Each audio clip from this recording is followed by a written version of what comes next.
skies are high, bright lights decide the fight. Your heart beats fast despite the truth that love is blind. I just wanna feel anything.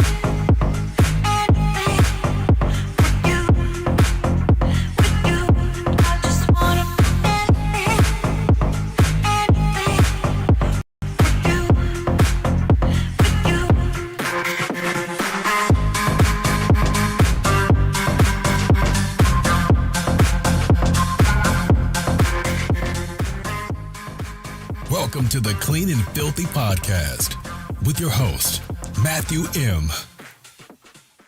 Hello and welcome to the Clean and Filthy podcast, where we are clean and serene with a filthy mind in between. I am your host, Matthew M., and I am an addict in recovery. Welcome back, everybody. Very excited for episode number 9 of the Clean and Filthy podcast. Before we go any further, have to make sure to give a huge thank you to our episode sponsor, which is Etc. by Emily.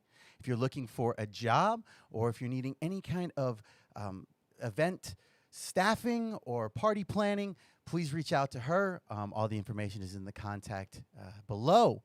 Also, huge thank you to everybody. We've got a bunch of new listeners. I've been trying to make sure we get our podcast out there on Twitter. So if you're new and listening, welcome. Hope you hear something you like. And if you do, please make sure to go ahead and forward this along to anybody and everybody. We're really trying to get our brand established, get our name out there, and really try to help as many people as we can. Also have to get a huge thank you to our VIP supporters, And these are people who support this podcast on Patreon. And they are Stephanie, Shar, Clint, and Alex. You guys are one of the main reasons that we're able to continue investing into this product and get new things that are, able to make our production value even better. So if you're interested in helping support this channel and you want to be a VIP supporter, please head over to Patreon. You can get to that link by going to the website of www.cleanandfilthypodcast.com. And then in the upper right corner, next to all the other social media links, there is a link for Patreon. And for every person who is a supporter, you will get one of these awesome Clean and Filthy podcast stickers. So again, thank you to all of our VIP supporters. Also have to give a huge thank you to Valentino Khan, Alice in Wonderland, and Mad Decent Records for allowing us to use the incredible song Anything as the theme music for this podcast. All the download information is below. So please go ahead, check that out, stream it, download it, vibe with it, all of that. So I absolutely love that song. No matter how many times I listen to it, I still just keep loving it. So shout out for that song. Again, thank you, everybody, for the downloads. Our numbers have been growing. Our download locations have been growing. We're getting downloads from places that I don't know how people in these places are hearing it, but they are, and then they keep coming back. So apparently they're hearing something that they like, and I love that so much. It brings me so much joy to be able to help carry a message and, people to be getting something out of it. So if you're new, welcome. We are a 12-step recovery podcast. We do weekly episodes every single Tuesday at 5 p.m. Arizona time. We are live on YouTube. We do the show live. So if you are listening on a podcast directory and you want to take part in the live stream, head on over to youtube.com and check us out there. We get a group of people in the chat. It's a lot of fun. And it's just kind of an interactive type of vibe. If you are watching on YouTube right now and you are not subscribed to the channel, please go ahead and subscribe right below this video. Like the video, maybe throw us a comment, but definitely please subscribe if you could. It really helps out us grow. So we appreciate that. And if you are watching on YouTube and you also want to help us, grow some more, head on over to wherever you consume podcasts and search for the Clean and Filthy podcast. Throw us a download, follow us, like us, all that on all the socials. It really, really helps us. So I really, really appreciate that. So before we get into our first segment, we want to talk about what we are and what we are not. before going any further. Again, my name is Matthew M. I am an addict in recovery, and this is the Clean and Filthy podcast. As I said, we are a recovery-based podcast. We discuss the 12 steps of recovery, but we are not affiliated with any specific fellowship. I'm not speaking from a point of authority on any one fellowship. I'm not speaking what fellowship is better than the other or not. That's not what we're doing here. I want to make sure to stay in line with the traditions. So this is definitely radio or film or media. So I want to make sure that I do not, I protect anonymity within that. So I'm not speaking from a place of authority on any type of fellowship, treatment center, sober living, recovery residence. Not going to be talking about my home group, any of that. This is just to get more information about recovery and discuss what us addicts go through on a day-to-day basis and how we change our lives. But if you have specific questions about getting to meetings or being of service or, going to my home group or something like that, please reach out to me directly and I would be more than happy to get you that information. You can contact me at Matthew@CleanAndFilthyPodcast.com. or on any social media, and I would be more than happy to get that information to you. But we will not be discussing that directly on air here. So just so everybody knows what we are and what we are not. We do not replace going to a meeting. This podcast should not replace talking to your sponsor or anything like that. But this is just a great opportunity for people who might have questions about recovery, questions about addiction, questions about 12-step fellowship. This is a great opportunity for us to discuss those things. So if you're new, check us out. If you're not an addict, check us out. If you are an addict, check us out. You might hear something that you like because at the end of the day, every single person on this planet has been affected by addiction in some way. And we're just here to try and, discuss that recovery is possible. So welcome. I'm glad everybody's here. And let's get into a great episode. Like I said, it's week episode 9. So we're going to be talking about the 9th step. We got my favorite moment of the week. We're going to be answering some more questions, so it should be a lot of fun. So let's get into our very first segment called Recovery and Development. Let's head to the lab for some R&D. Recovery and Development. That's right. We are here for our first segment of the week called R&D. Recovery and Development. We are in the lab. We're ready to do some experiments. We're ready to learn some things. And this is the segment that we do that. This segment each week we discuss either a different step, tradition, concept, or spiritual principle from the 12-step recovery model and give a little bit more information about it. Discuss the things that the spiritual principles within the step, discuss how we apply them in our lives.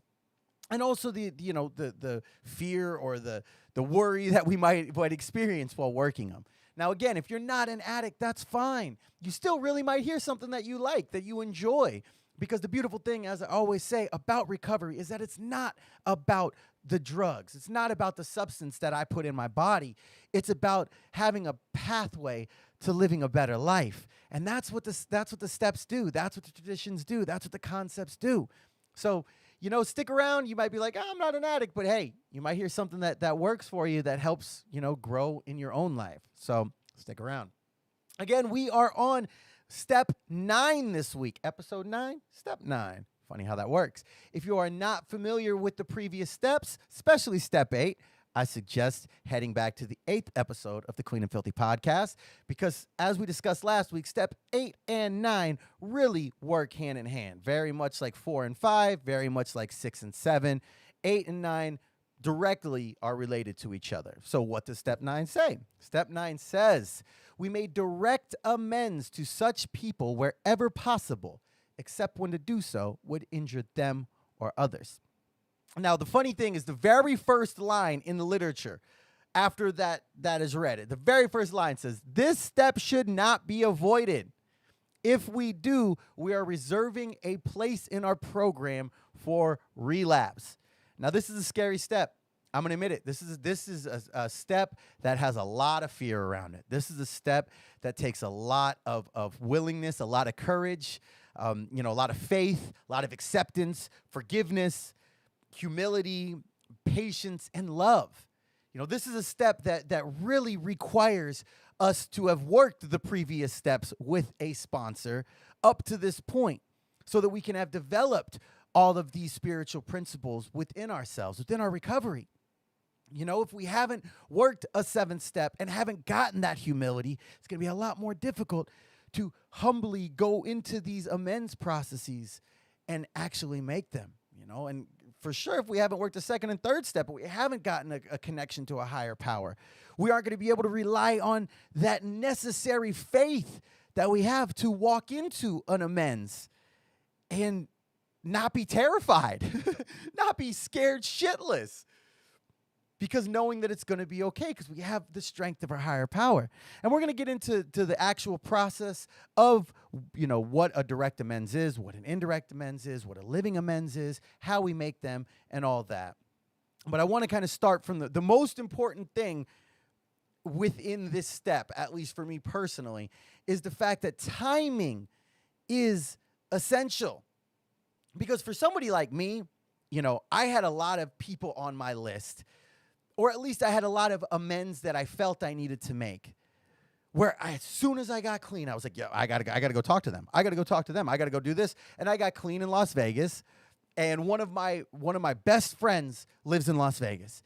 And I felt, you know, maybe I didn't know him a direct amends, but I felt I needed to go, you know, talk to him and let him know what was going on in my life and let him know that I'm good because, you know, I've got 60 days clean.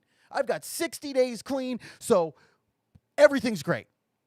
And kind of fun, you know, kind of humorously, he actually wasn't home. I drove down there from Sober Living and knocked on the door because I wanted to go and do this. And then I talked to my sponsor afterwards, my sponsor at that time, and he said, you know, so it sounds to me like you were doing an amends. And in my mind, I wasn't even really thinking it was an amends. I was just like, I got to go and, you know, just talk to this person and let him know I'm good. But timing is essential. The steps are in line and in order for a reason. You know, we don't just work our 8th step and then just immediately go out with a checklist like, okay, cool, yep, done, like it's a shopping list or something. We don't just run through. This step takes time, preparation, patience, courage, commitment. It's not an immediate like, oh, yep, we're good, cool, let's go. Let's just go. No, that's not how it works. That's not how this step works. So again, we put together that list, and then we discuss that list with our sponsor. Having a sponsor in the step, having a sponsor for any step is obviously very important. But having a sponsor in this step it's impossible to work this step without a sponsor. In my opinion, it's impossible to work any step without a sponsor. That is the point of a sponsor, which we're going to talk about later. But this step, we rely on the guidance of a sponsor so much when we go over that list and we start figuring out and planning and having an idea of how we're going to do our amends. So vital is an understatement of how much, you know, how important it is to have a sponsor and how much we rely on a sponsor, especially within this step. So it says direct amends. What is a direct amends?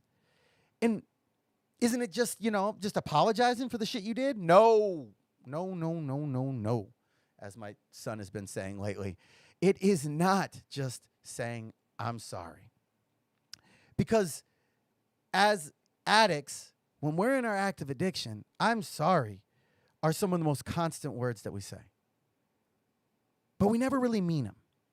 We might think we mean them, but being so caught in the grip of active addiction, it's almost impossible to truly empathize with that pain that we've caused because we're so self-centered, we're so obsessed, we're so compulsive about getting the next one that we can say we're sorry and maybe think that we actually mean it, but not have the ability to actually mean it.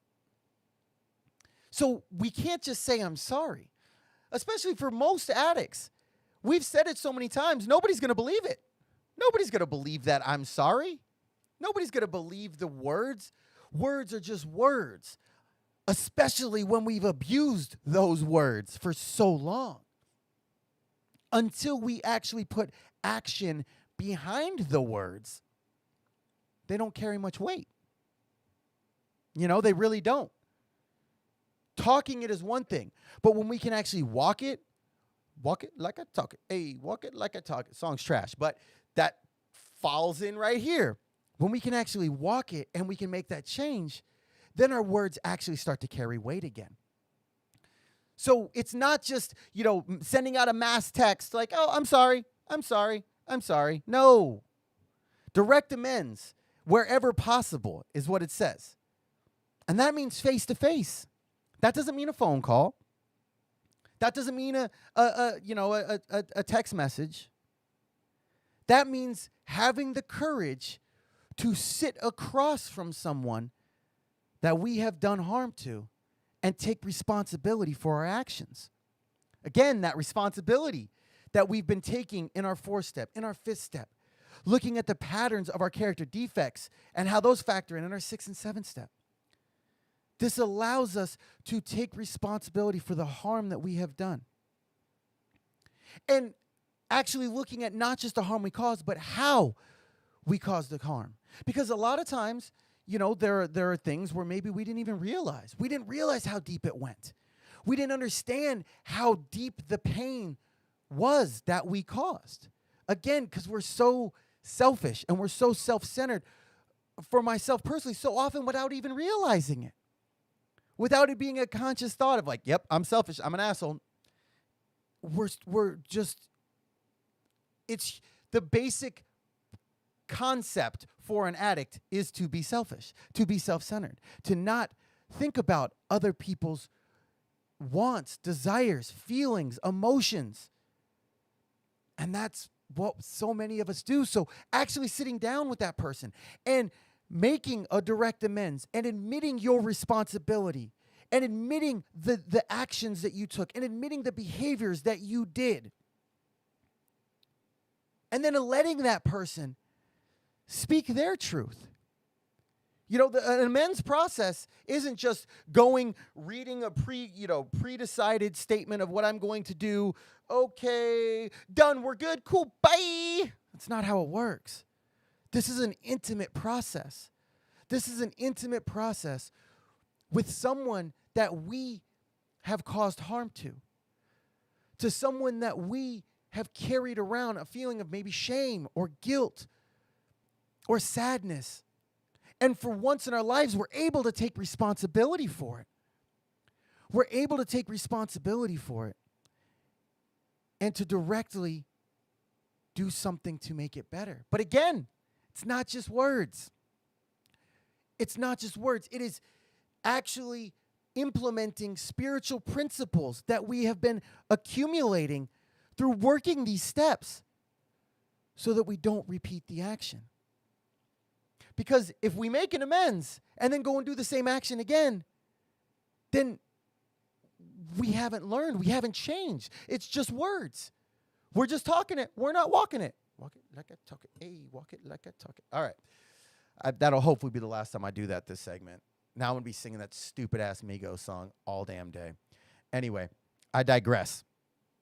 So that's how we go through our list. We put together that list, and then we put together, how we're going to be going over each one of these with our sponsor.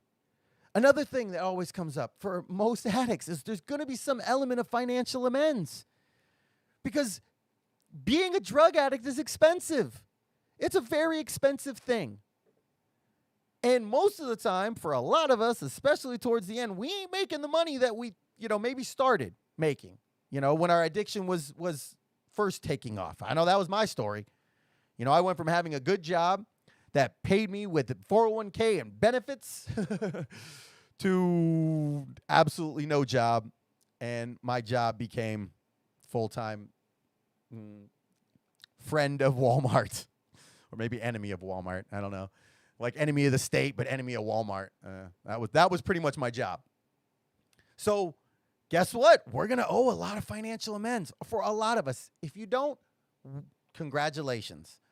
But having an element for the even a separate list for the financial amends can be important, because those are ones that often take a lot longer to do. It takes a lot longer to do within a lot of, those direct financial amends. So there's 3 common concepts to often look at when we're doing our amends. And those are resolution, restoration, and restitution. And I'm going to give a little bit of what the literature says about each one of those. So it says resolution implies that to find an answer to a problem, we must lay to rest what was previously plaguing or disturbing us in some way. All right? That makes pretty easy sense. Restoration means to bring back to its former state something that has been damaged. All right? And restitution, it says, is as the act of returning something, material or more abstract, to its rightful owner. And with this one, obviously the financial amends element of it is the first thing that pops out. Anybody who's been around any kind of legal anything knows the term restitution. But it's more than just a financial thing. Sometimes when we harm somebody, we've taken their dignity.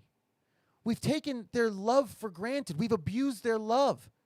We've taken something from them. And within that restitution, we're able to give it back. Maybe not to the point that it was, but we're able to attempt to give that we have taken back. Now, one of the things that people always think about is that, okay, so I got to do all my amends before I can go on to my next step, right? No, because there's no clear timetable for the ninth step. A lot of these things are honestly things that we're going to be making amends for the rest of our lives. By changing how we act, by changing the way that we, perceive certain situations, by realizing that, our first way of thinking might not be correct, by actually internalizing the spiritual principles that we've been accumulating and putting them into our lives. This is a lifelong process.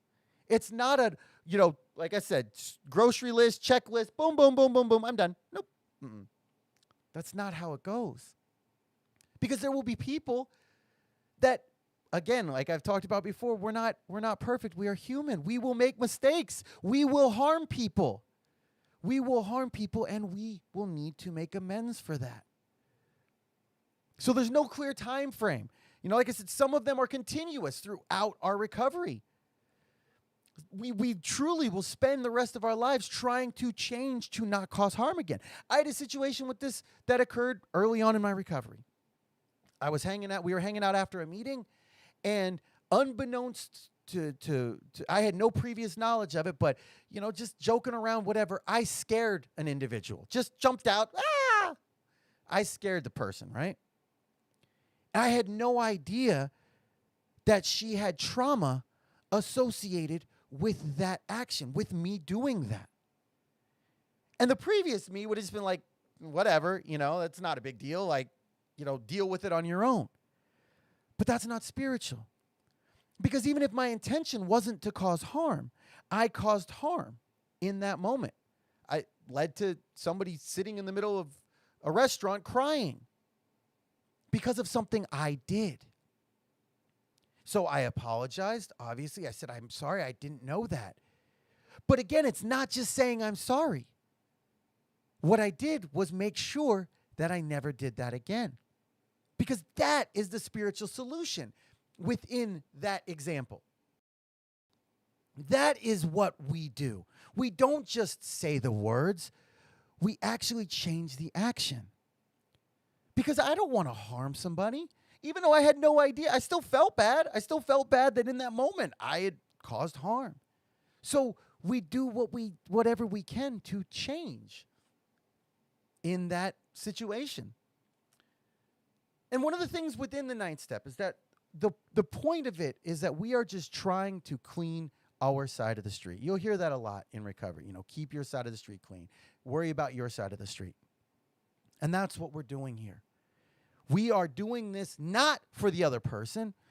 We're not doing this to try and get back in the good graces of somebody, or try to get back into our grandmother's will, or trying to make somebody feel something better. We're doing this for ourselves.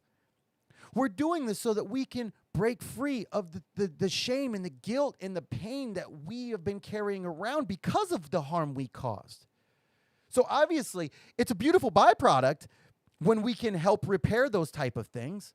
But that isn't why we do this.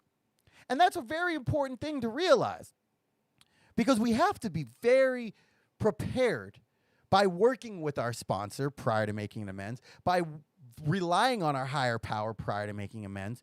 For whatever response we have, we cannot go into the amends process with preconceived notions or expectations of how something's going to go.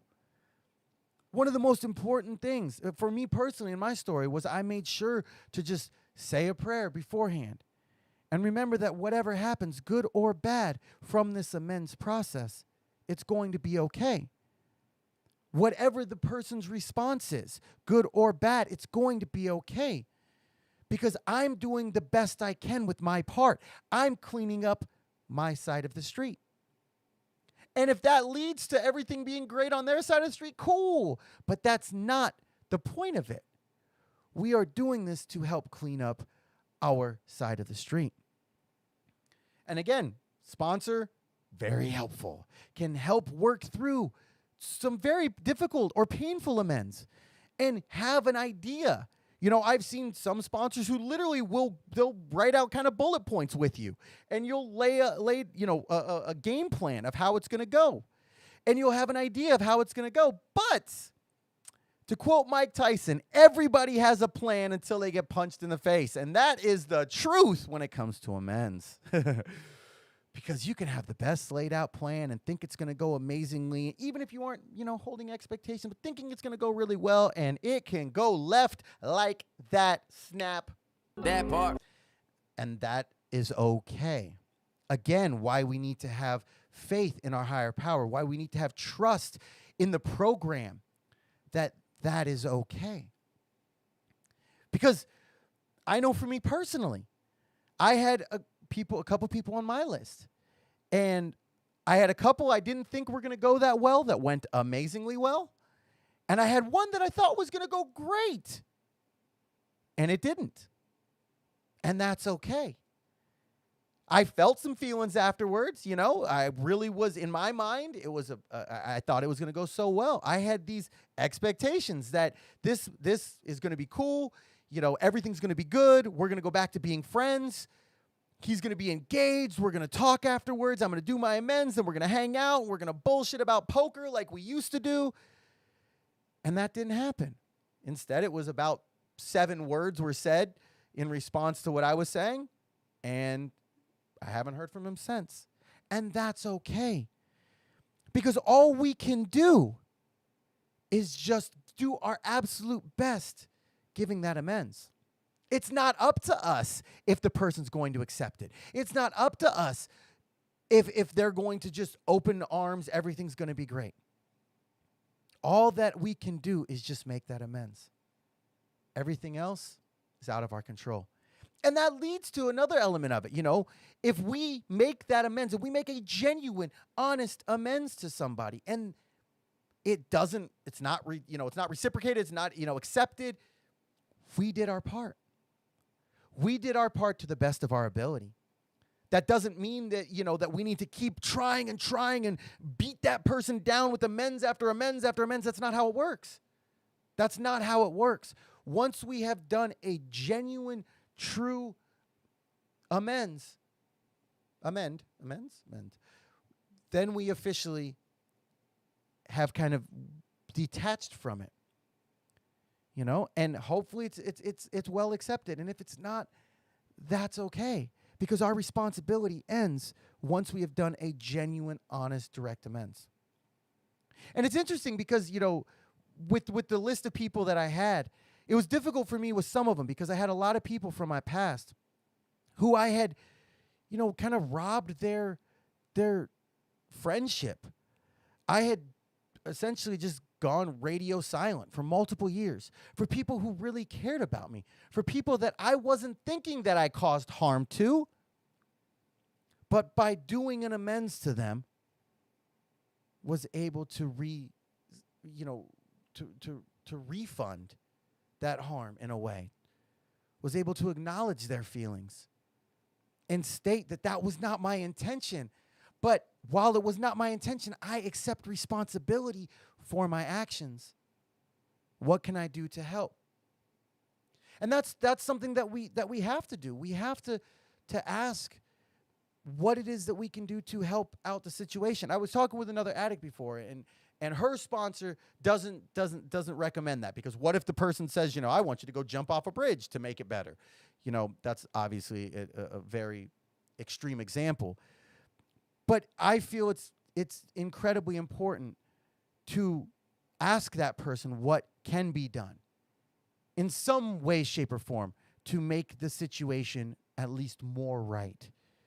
Because it gives the person an opportunity to speak their truth more and speak their feelings more. And maybe more things will come up that I didn't even realize. Maybe more harm comes up that I didn't even realize. And I will say, the vast majority of the amends that I have done up to this point have been positive. Some have been tearful. Some have been, man, no big deal, you're good. Some have been cool and never talk to them again.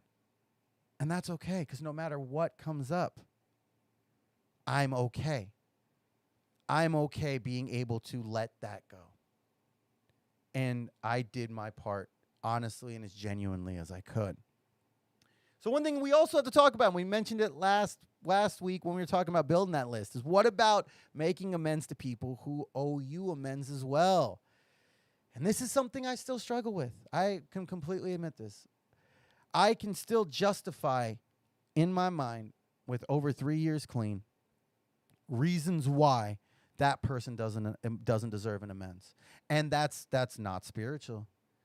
It says profusely in the literature that we have to separate what was done to us from what we did. I have to take responsibility for what I did. Period. There's no continuation. There's no yeah, but, or what if. No, that's where it ends. I have to take responsibility for my part. Whatever happens from there is not on me. And that's a weird thing for me, especially early on. I blatantly admit that. I was sitting in a meeting with 5.5, 6 months, and the topic was the 9th step, and I was like, man, I can't wait till this person gets to this step so they can give me an amends. And that was just ego.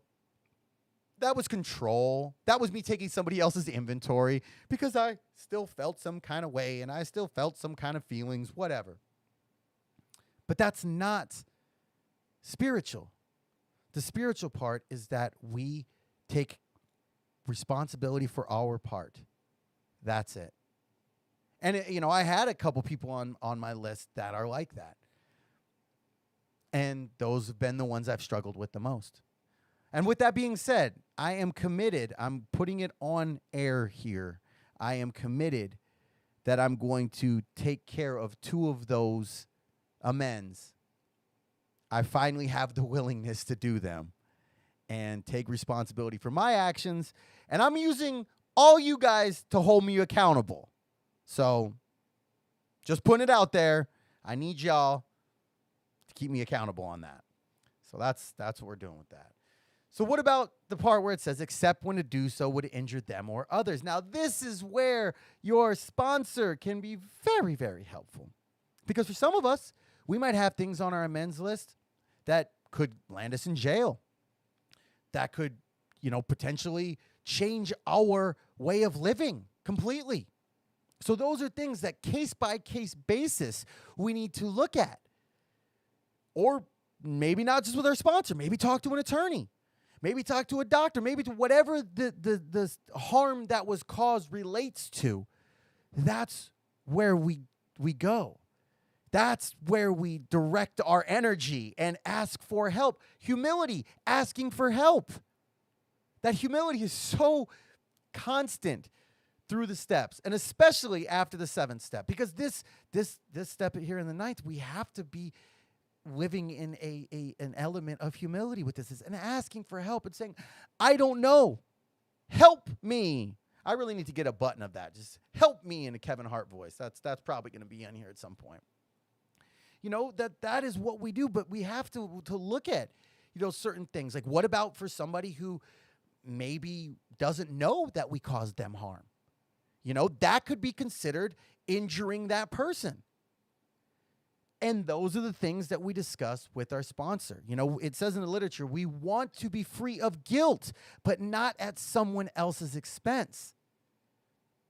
You know, asking ourselves, like, what good purpose will be served by sharing this information? What good purpose will be served by that? And if it's not going to be something that furthers, you know, their life, doesn't further your growth, could actually cause harm to them, then we don't do them. But again, that's a case-by-case basis that we discuss with our sponsors. Very, very much so. Because we don't want to do something that could be harming somebody. Even if we want to relieve ourselves of that guilt, if we're doing it at the expense of somebody else, then that in itself is unspiritual. And we don't want to do that. And that's where elements of indirect amends will come up, or living amends will come up. When we can't do a direct sit down with that person, make amends, that's one of the things that we do. We find other ways. We can be as creative as we can by discussing with our sponsor, by having faith in our higher power. We can develop ways to make amends when we can't do a direct amends. And then there's other elements. What about if somebody we physically can't do? What if somebody's died? Again, it says in our literature, the ways we might deal with such a situation are only limited by our imagination and level of willingness. You know, sometimes the only amends we can make is by simply staying clean. And that in itself is a beautiful amends. To others, to society, to ourselves. But sometimes in certain situations, that's all we can do. You know, there are people on my list that I tried to reach out to. And I, you know, got in contact with somebody to get in contact with somebody. And the response I got back was, she doesn't want to talk to you. And that's okay. That's okay, because that's her process. And, you know, technically, she's still on my list. Because at some point, I would like to make an amends for that. But in the current situation with where things were, that's just where it was. Well, I said where it was too many times there. But that's life on life's terms right there. Being able to accept that person was not ready for this process. And that's okay. That's okay. You know, another thing that we can do is looking at making contributions to society. Sometimes the only amends we can make is by staying clean and contributing to society. One of the things for me personally, you know, I had a lot of names had a lot of names on my list of people that I sold drugs to in the past. People I'd bought drugs from. People I, you know, have had some element of drug activity with. And it's funny, I want to just mention something, because something just popped up in my head. The ego character defect just popped up and said, you know, you should clarify that you've never, you know, like sold these kind of drugs. Nah, fuck all that, because that's my ego trying to make me feel better. I'm admitting the fact right now that there are people that I sold drugs to, period. And to make an amends to those people, who some of them are still in active addiction, isn't a thing. So how do I make a living amends? By being so focused on my recovery, by trying to help as many people as I can within recovery. How do I make amends to stores? You know, by buying things from those stores, the ones that I'm legally allowed to go into. By doing things to make up for the things I did. By making a donation. If I stole, you know, from a company, making a donation to that company. If I took from a store, buying at that store. It's finding the spiritual alternative to the harm that we caused, and then implementing that in our daily lives. Implementing that to be able to help others. So for me, I think that's part of the reason why I'm so, you know, excited and happy about being in recovery, is because it gives me a chance to help. Because there are people on my list that I'm never going to make a direct amends to. I'm never going to make a direct amends to the dude that wanted me dead, to the dude who had guns pointed at my head and the living shit beat out of me after I kicked in his front door with an axe. I'm never gonna make a direct amends to him. Because I talked with my sponsor about it. He's like, bruh, no, that's a no-no. That ain't happening. Not happening. Okay. You know, how do I make a direct amends to Walmart? I don't. But I have to take responsibility for my part in it. And I have to find ways to clear the harm that I caused. How do I make an amends to Toys R Us? I feel some shame and guilt that they are out of business, period. And I was not helpful to their cause. How do I make an amends for that? I don't know. But those are those type of things that I can't make a direct amends for, but I can make a living amends. I can do better by helping society. I could do better by not causing chaos in society, by not being another person that they have to run through 4th Avenue jail, by not being another person that's out committing crimes or out just making the world a less positive place. And that's a beautiful thing. And one of the things I want to touch on before we close this out, and it's the same thing we talked about last week, is so often, even when we say that the only person we were harming was ourselves, even though by doing some work on the steps, we find out that's not true. So often, we forget to put ourselves on that amends list. So often.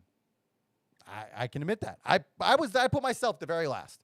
After, like, businesses, after people from, like, childhood that really I didn't even owe an amends to, I put myself last on the list. And my sponsor at the time pointed that out. He's like, bro, you know, you look at the amount of pain and damage that you did to yourself. You deserve to be on that list. You deserve to make a conscious effort at an amends to yourself. So how do you do that? He suggested make sure that once a year you do something based on your financial situation that is for you. Whether that's, you know, if you're a multimillionaire, maybe that's going spending 50 grand on a trip to Bora Bora. If you're broke as fuck, maybe that's just taking a day and just relaxing. Maybe it's buying a new pair of shoes. Maybe it's going and getting a tattoo. Maybe it's anything. But not just something that you do in passing, something that you make a conscious effort and say, this is an amends to myself. Because we have so much to be grateful for. We have so much to be appreciative for. And sometimes we kind of forget about it. You know, sometimes we forget about ourselves.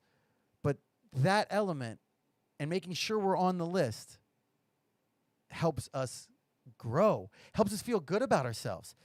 And it's funny because as scary as the 9th step is, as scary as it is, as much fear and, you know, just honestly terror for some of my amends, once we actually make them, it's such a freeing feeling. Partly, and I'll admit this, because like I said, most of my amends went well. So most of my amends ended with happiness and hugs and, yeah, bro, we're good. And that was a great feeling because it felt, you know, cool. Everything's good. Yay. But even on the ones that didn't go well, it still was a feeling of growth and still was a feeling of kind of a self-esteem boost because I'm doing my best. Even if it doesn't go how I want it to go, I'm doing my best. And for an addict like me, doing my best is a weird concept because for so many years, there was never best of anything. You know, there never was. And by doing that, it allows us to, again, see ourselves in a more true perspective. Getting back to that spiritual principle of humility. So, 9th step is scary, but 9th step is beautiful. It says, one of my favorite lines in the literature about this says, a lot of courage and faith goes into making an amend, and a lot of spiritual growth results. That part. Yeah, and that is the truth. So I highly recommend working your 9th step after you have worked the previous 8. Do not do what I try to do and try to make everything wonderful at 3 weeks or a month clean and think that the world's going to just accept it. Because we don't even know half the time the feelings that we would need to empathize for, to look at the harm. Again, why steps are in order. So that's what we had for today. Next week, we're going to be going into step 10. And hopefully everybody got something out of that. There was a lot of information within that. There's a lot to unpack within the 9th step. It's funny because it seems so basic. It's just like, okay, cool. Make a direct amends. Cool. But there's so much to it that really requires, I want to make sure to discuss so people have a good understanding of it. So that's what we got for this week for R&D. Now it is time for my favorite moment of the week. Sorry, I had to get a little drink there. All right, so this is the part of the segment where we discuss something from this past week that I liked. Simple as that. As we talked about before, this show has a lot of experience, strength, and hope on it with some opinion. This is the opinion section. This is my opinion on things. Again, I'm not speaking from a perspective of any kind of authority. This is just my personal thing. So this is where we discuss something that's happened in life, pop culture, sports, whatever. Maybe just something I liked off Instagram. And, what my favorite moment was. So before we go into this week, I have to do an update and a clarification from last week's episode. I admit completely I misspoke and mispronounced the Angry Reaction dude's name. It's actually Wanya Johnson, which is a way cooler name. So I don't know why I wouldn't have thought to that. Why I didn't default to the super cool name, don't understand that. And I also have to give a shout out to one of our listeners for giving some insight into the world of TikTok and saying that, my statement last week was, I don't like TikTok, all these stupid dances, whatever. And he said, and this was powerful, he said that's like saying you don't like Instagram because of the Kardashians. And I was like, oh, because it's true. I was focusing my negative perspective on an entire thing based on my incorrect view of it. So I'm not saying I'm starting a TikTok. I'm not saying I'm putting videos on TikTok. But I'm also not saying I'm also not saying that I never will. But I did say last week that I would have to put a video on Pornhub before I put something on TikTok. So maybe Pornhub is going to be what blows this podcast up. Maybe I'm just going to start uploading videos there. I don't know. Yeah. So shout out to him for clarifying that.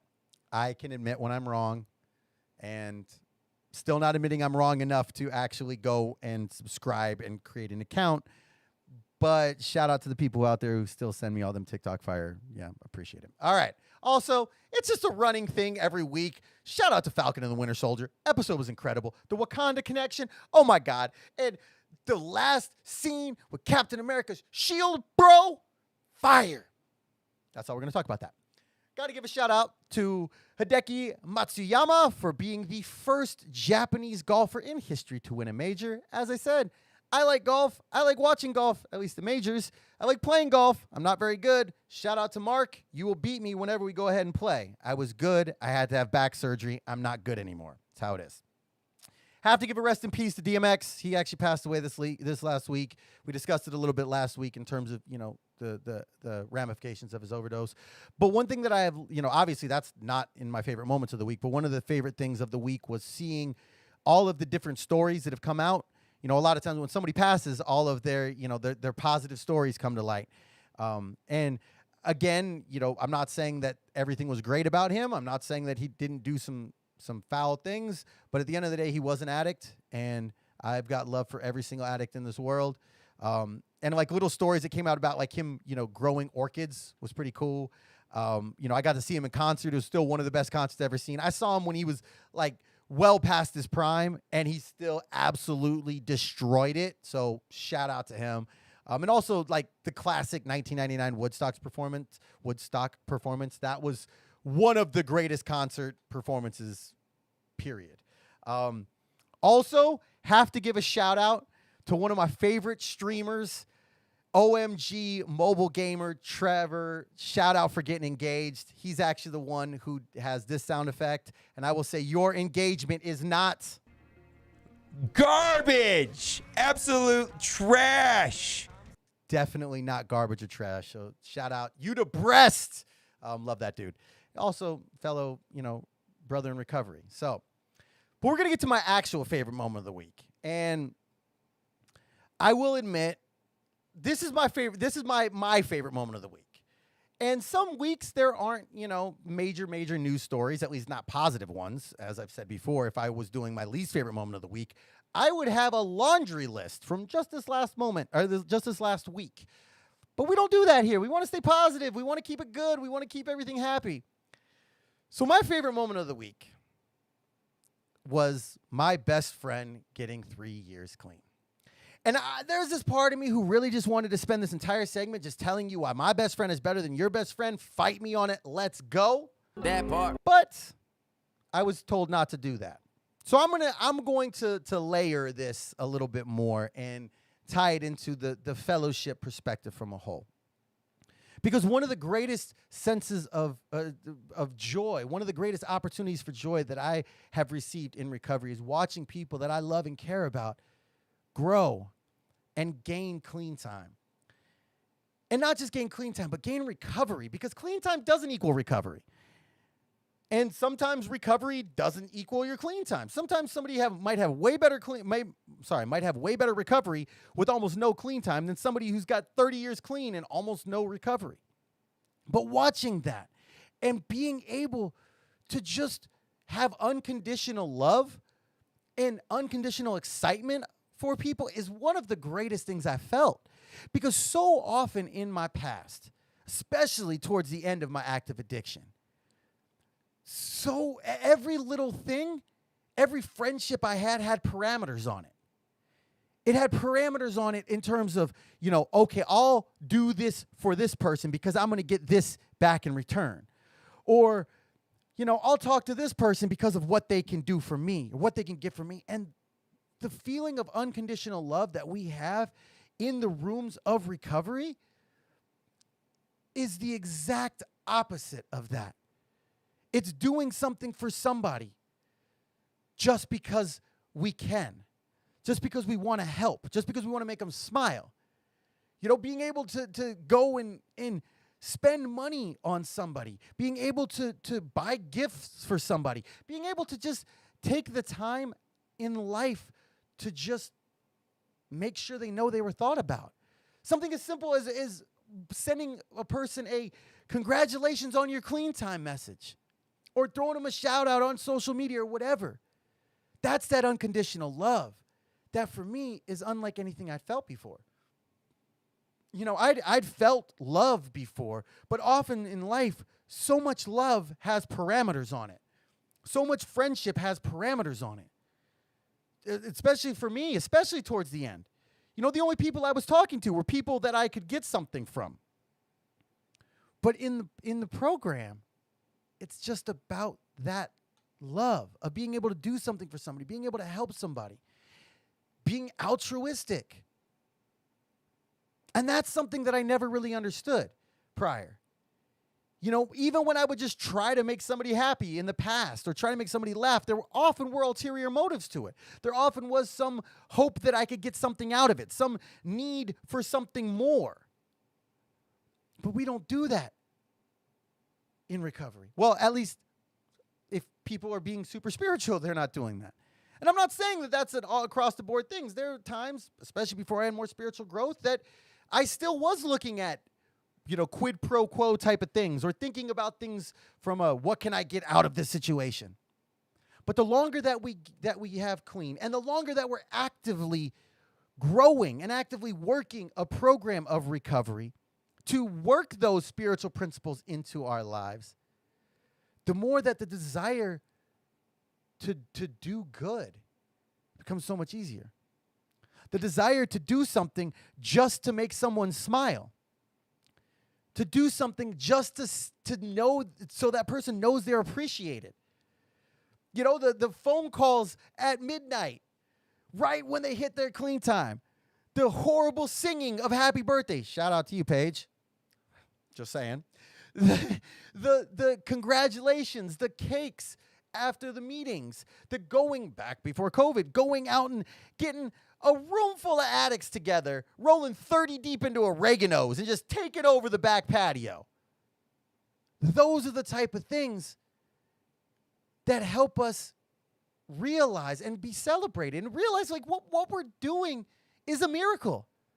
Anytime an addict gets one day clean is a miracle. That's not the way we work. We work by using drugs. We work by killing ourselves day after day after day. So a single day is a miracle. 30 days, a miracle. 30 miracles. A year, 365 miracles. That's literally what it is. So being able to see somebody else's miracle is one of the greatest feelings I've ever felt. I've said it before and I'll say it again. I am so much more excited about other people's clean time than I am about my own.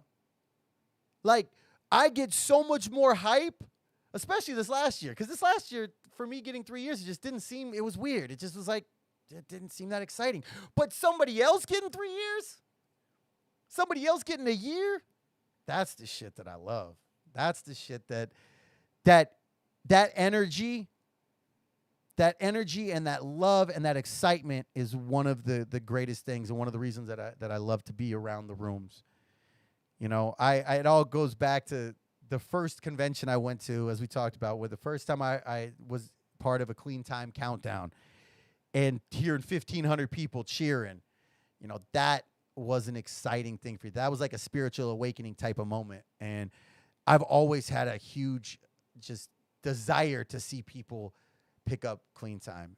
And when they do, being able to congratulate them and celebrate them and make sure that they know that they're special and know that they're doing something that is completely against the nature of being an addict, and they're succeeding.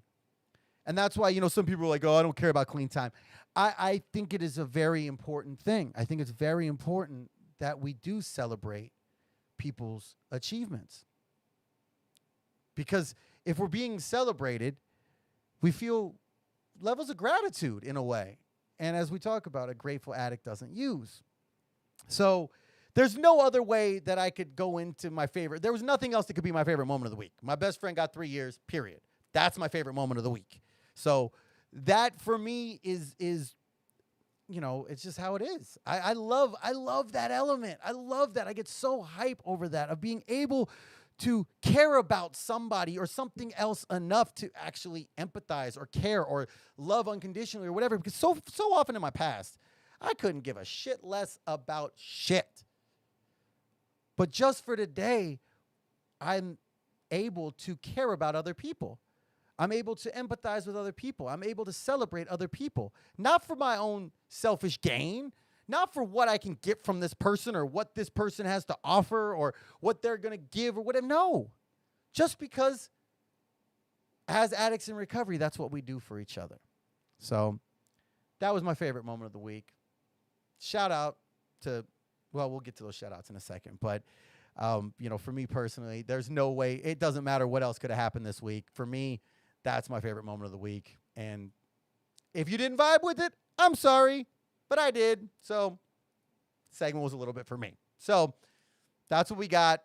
We'll be back next week with more of my favorite moment.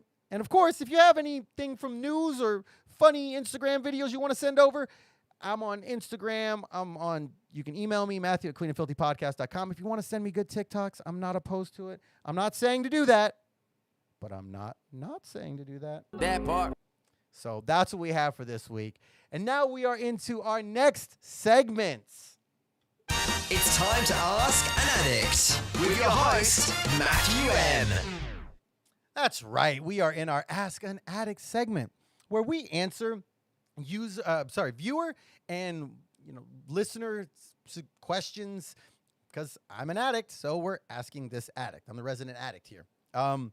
Again, I'm going to give my experience, strength, and hope, but a lot of my opinion. This is not being said from any perspective of this is the way in any specific fellowship.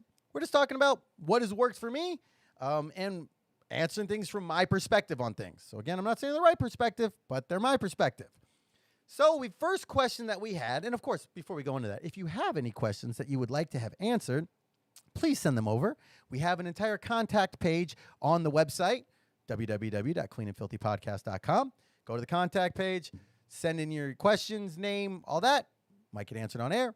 Or you can just check me out on any of the social medias and send questions over there. So we got a few questions for today. First question is, what is a sponsor and what do they do? Now, for people who are part of recovery, this is going to be a pretty, obvious thing.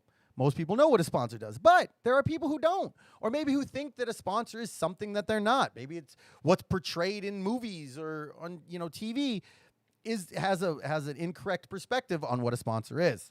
So most simple terms of it is a sponsor is a member of whatever fellowship that is going to lead you through the 12 steps of that fellowship.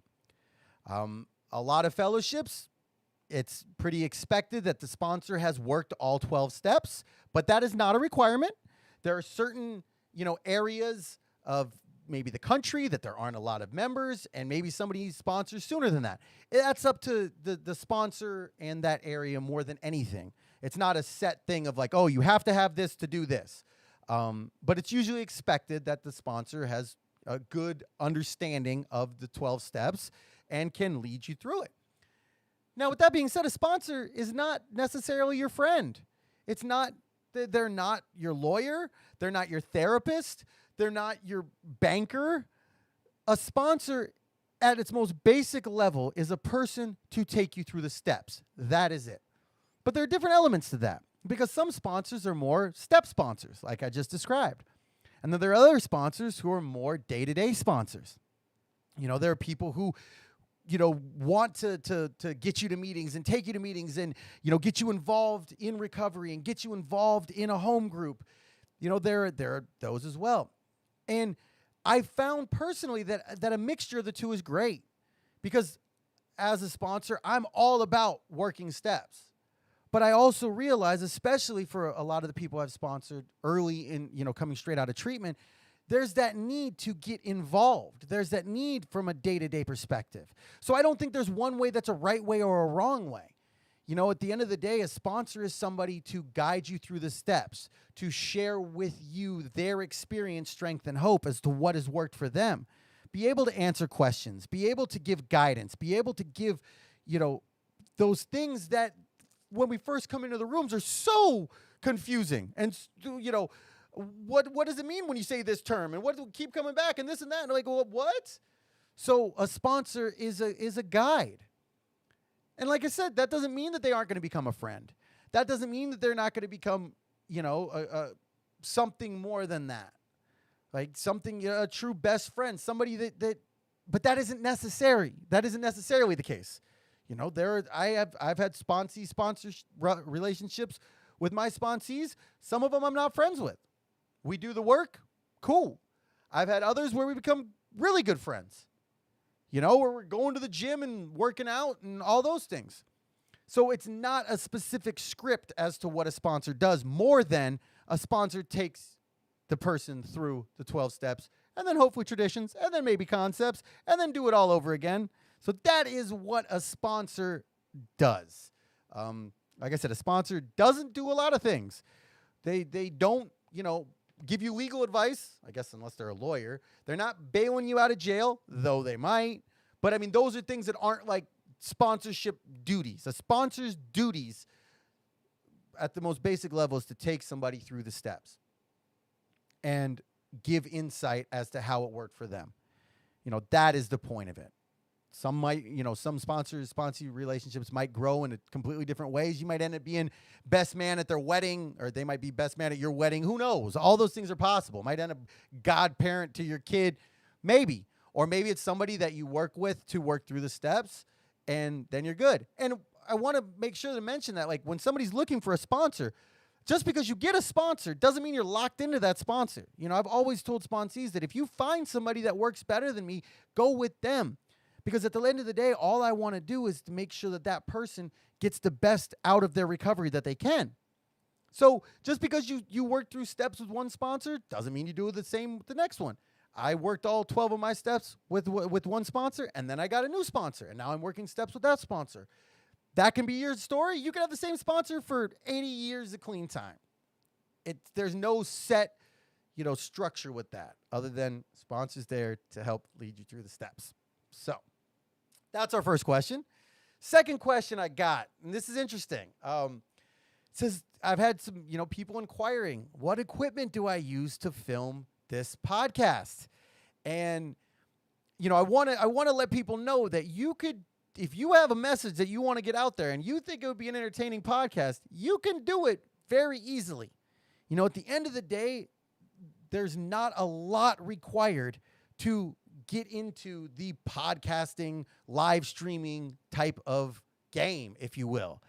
Mine took a little bit more just because I'm doing video as well, rather than just straight podcasting.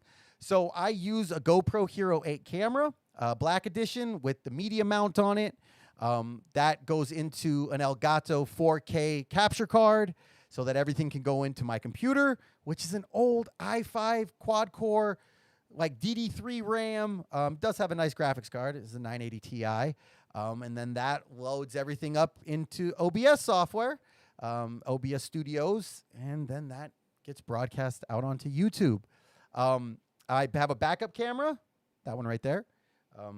That is a Logitech 920S, just a super simple USB camera.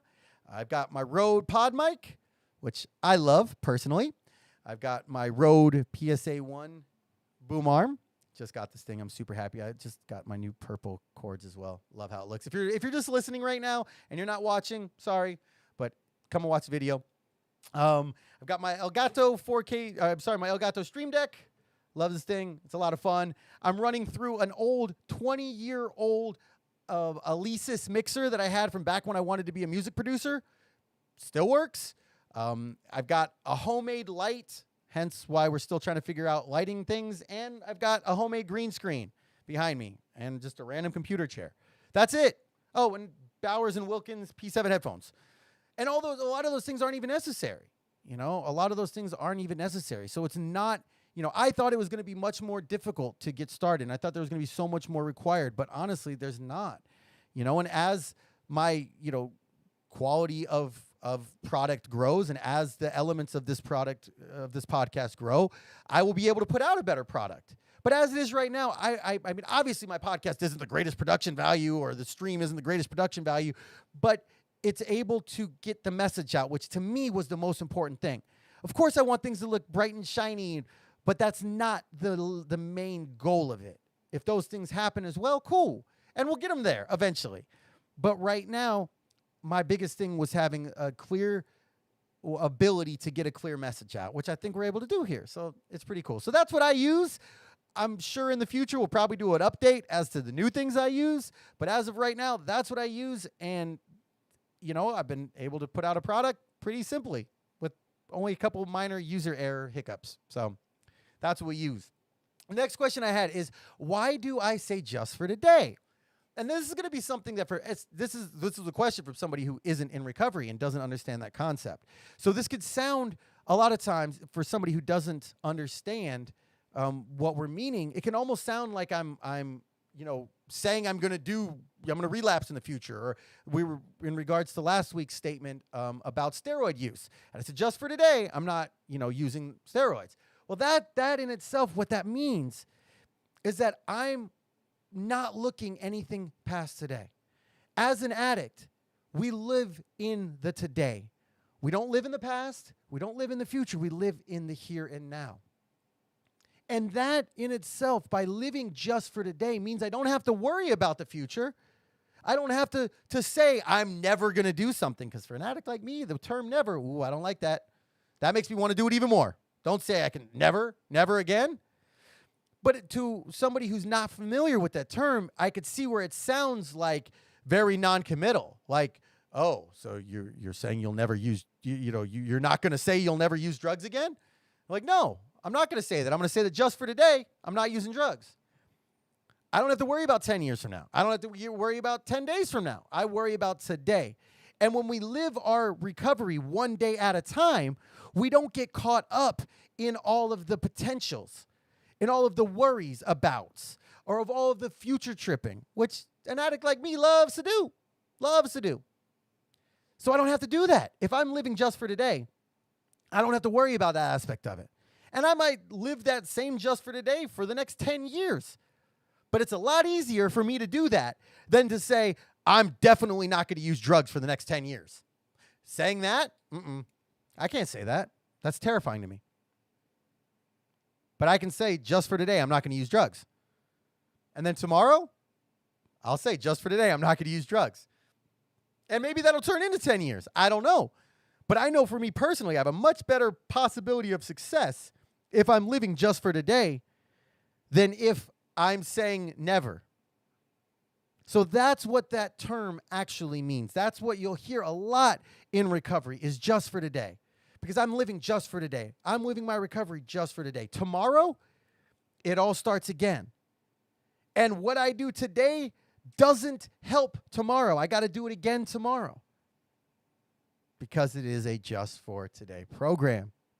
And that doesn't mean that we can't plan things. That doesn't mean that we can't have, hopes or plan trips or whatever, because that's not what it means. It just means that when it comes to my recovery, I live it just for today. I could plan a trip in 6 months, but as long as I'm doing my recovery each day just for today in that 6 months, then there's a good likelihood I'll get to that trip and be clean and actually be able to go on the trip and not spend all the money on dope. So that is what that term means. I just want to make sure that's clear because I know, some people that have heard that have said, well, that seems like you're, giving yourself an opportunity or you're saying you're going to use or saying you're going to do this or that. And that's not the case. It's a way to live in the moment, to not be focused on the past, to not be focused on the future, and just live in the here and now. So that's what that term means. And hopefully that gives some clarity. And if anybody out there has more questions that they would like to be answered, again, they don't have to be recovery related. They can be on anything. I like answering questions. So send your questions on over and we will add them to the list to answer them on air. So thank you guys for the questions. And we'll have more next week. So before we close, we got to get to them clean time shout outs. That's right. This is the time of the show where we go through and acknowledge anybody who's celebrating a universally recognized milestone within recovery.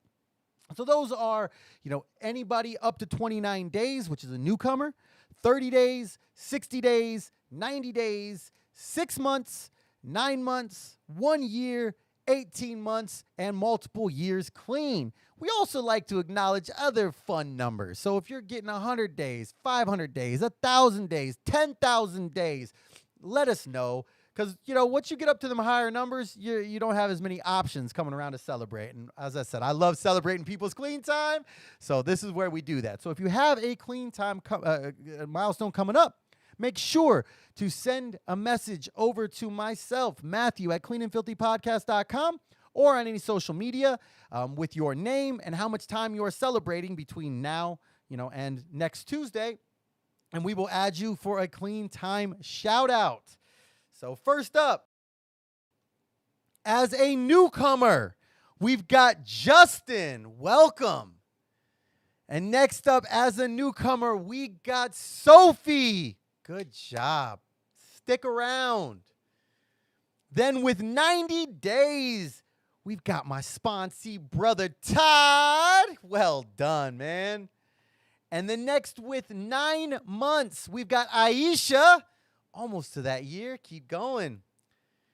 And then with 3 years clean, we've got Rochelle. Yeah, Racheli. Well done. Well done. And then finally, with 16 years clean, we've got Britt. There we go.